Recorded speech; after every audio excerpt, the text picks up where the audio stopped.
नमस्कार दोस्तों, स्वागत है आपका अपने YouTube channel GSP online study में। दोस्तों, आज हम लेकर के आए हैं इंग्लिश स्पीकिंग का पार्ट कि कैसे अगर कोई आदमी या कोई भी आपसे सॉरी बोल दे तो आप कैसे रिप्लाई करोगे, ये आज हम बताने आए हैं दोस्तों।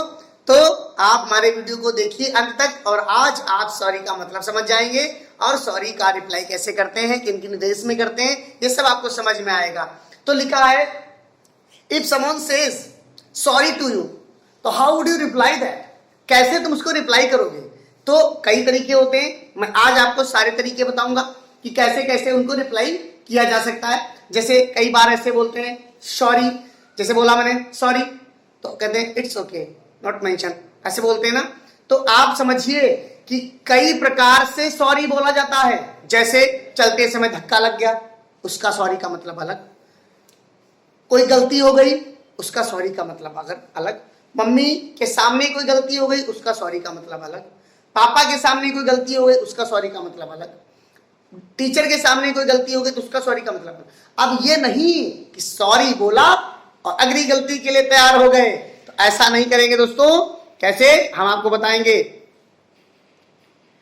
कि कैसे हम सॉरी बोलेंगे और कैसे उसका मतलब समझेंगे। तो दोस्तों यहां देखते हैं, मैंने लिख दिया है कि जैसे कोई आदमी if someone says sorry to you how would you reply that. तो यहां पर समझेंगे कि सॉरी कई जगहों पर अलग अलग बोला जाता है ना, अलग अलग तरीके से सॉरी बोलते हैं।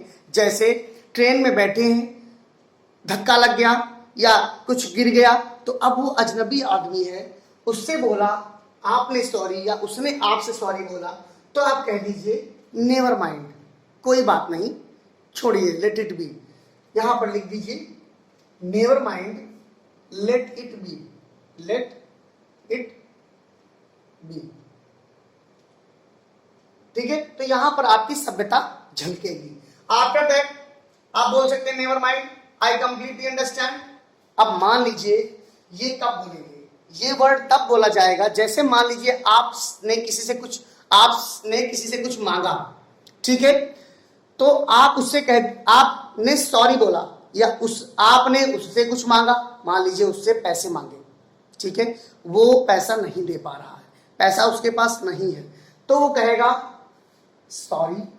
तो आपको क्या झुंझलाना नहीं है, आपको झुंझलाना नहीं है ना गुस्सा करना है, आपको उसकी सिचुएशन को समझना है और उससे कहना है never mind my friend, I completely understand.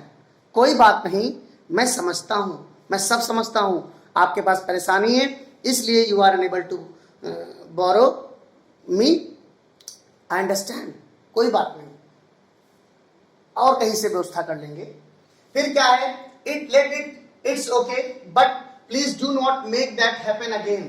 अब ये क्या है, ये है मान लीजिए आपके बराबर के कोई दोस्त हैं, आप बैठे हैं और आपसे कोई गलती हो गई या ऐसी कोई गलती हो गई जो उसको पसंद नहीं है, बट आपकी दोस्ती काफी क्लोज है, आप एक दूसरे से काफी क्लोज हैं, तो आप ये कह सकते हैं कि इट्स ओके, इस बार तो चलो कोई बात नहीं, छोड़ दी, मतलब जाने दो, हटाओ, लेकिन प्लीज कृपया do not make that happen again, दोबारा ऐसा मत करिएगा, नहीं तो मुझे हर्ट होगा, ठीक है, ये दोबारा मुझे हर्ट है, मतलब ऐसा मत करिएगा कि मैं हर्ट हो जाऊं या मुझे दुख पहुंचे।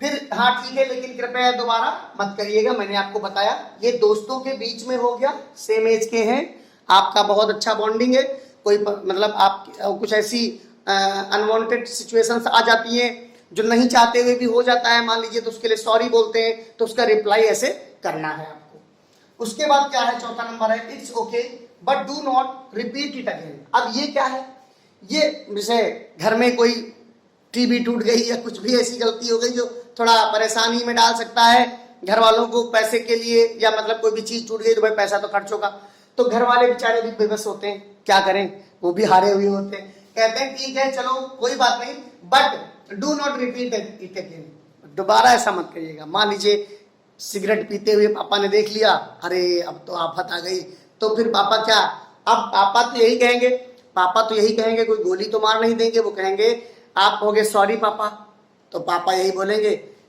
कोई बात नहीं बेटा, it's okay but do not repeat it again, it is bad habit, do not smoke again, या do not drive a car fastly, तेज गाड़ी मत चलाना, डू